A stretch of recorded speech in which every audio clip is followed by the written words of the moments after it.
झारखंड के पूर्व मुख्यमंत्री हेमंत सोरेन की मुश्किलें कम होते नहीं दिख रही है। प्रोडक्शन पिटीशन में ईडी ने विनोद सिंह के चैट को प्रोड्यूस तो किया ही था, उसके बाद दिल्ली में हाल ही में ईडी ने जो रेड्स कंडक्ट किए थे उसमें BMW गाड़ी को सीज किया था। अब वो BMW कार के कनेक्शन में राज्यसभा MP कांग्रेस के धीरज साहू को सम्मन किया गया है और इस पर अब बीजेपी हमलावर है, चुटकी ले रही है। ये पूछ रही है कि आखिर इस मुद्दे पे कांग्रेस और जेएमएम ने चुप्पी साध क्यों रखी है। क्या दोनों के बीच कोई रिश्ता नाता है?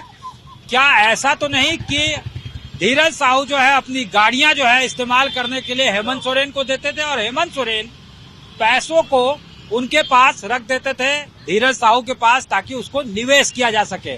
तो इस तरह का सवाल जो है बीजेपी के तरफ से उठाया जा रहा है, यानी बीजेपी हमलावर है इस पूरे मामले में।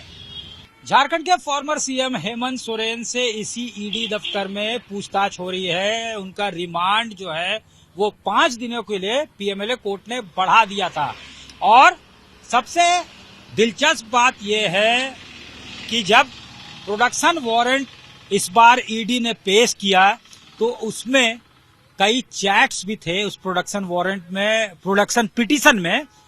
तो उसमें जो है कई चैट्स थे जो विनोद सिंह हैं जिनके लोकेशंस पे पहले भी छापेमारी हुई है। तो ये एस्टैब्लिश करने की कोशिश की गई है कि उनका जो है संबंध फॉर्मर सीएम हेमंत सोरेन से सीधे तौर पे था।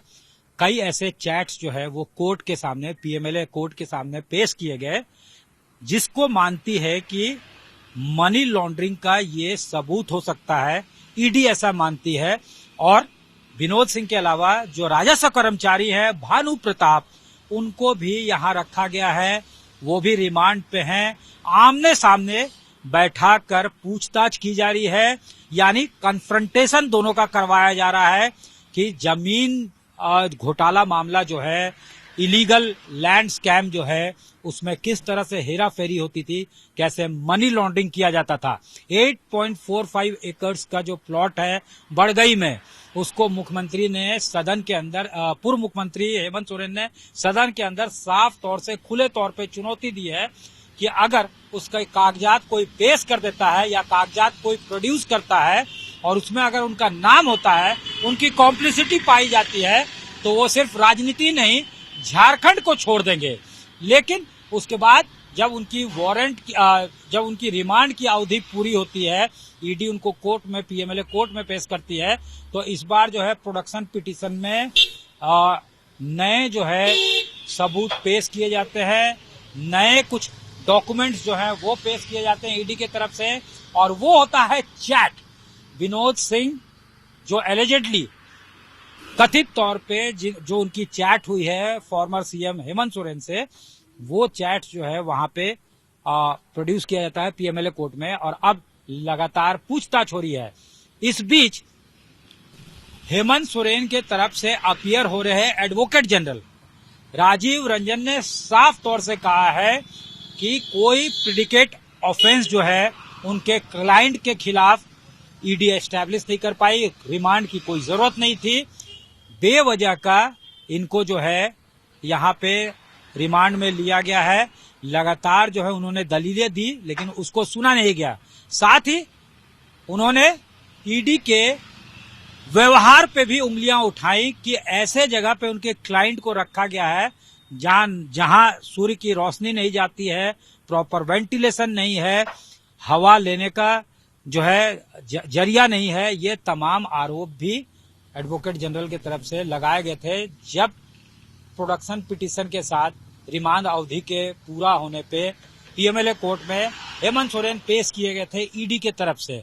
उन्होंने कहा था कि आर्म गार्ड सोने के वक्त भी हेमंत सोरेन के साथ मौजूद रहते हैं। तो इस तरह से दोनों तरफ से बातें सामने आ रही है। हालांकि आमने सामने जो स्टेक होल्डर है उनको बिठाकर पूछताछ इस दफ्तर में किया जा रहा है और अब हेमंत सोरेन की रिमांड अवधि जो है वो 12 फरवरी तक है। 12 को उनको दोबारा जो है पीएमएलए कोर्ट में पेश किया जा सकता है और मैक्सिमम रिमांड किसी के लिए मांग सकती है कोई एजेंसी, तो वो एक स्पेल में 14 दिनों का रिमांड अवधि मांगा जा सकता है, जिसमें 10 दिनों की रिमांड अवधि अब इनको मिल चुकी है। तो अब 12 तारीख को जब पेशी होगी तो उस वक्त नया प्रोडक्शन पिटीशन में और कौन कौन से बातों को सामने लाती है ईडी, ये देखना भी दिलचस्प होगा। साथ ही साथ लगातार जो है पूछताछ हो रही है, कई और जो है लिंक्स को एस्टैब्लिश करने में ईडी लगी हुई है कि मनी लॉन्ड्रिंग कैसे होता था, ट्रांसफर पोस्टिंग के जरिए भी क्या पैसों की उगाही होती थी। तो कई तरह का जरिया जो है, कई तरह के लिंक्स को एस्टैब्लिश करने में ईडी लगी हुई है और उसमें किस हिसाब से हेमंत सोरेन की कॉम्प्लिसिटी है, उनकी कैसे सहभागिता है, उसको भी, उस सब्सटेंस को भी और एप्टली उसको एस्टैब्लिश करने में ईडी जो है वो लगी हुई है। कैमरामैन राकेश तिवारी के साथ सत्यजीत कुमार, रांची आज तक।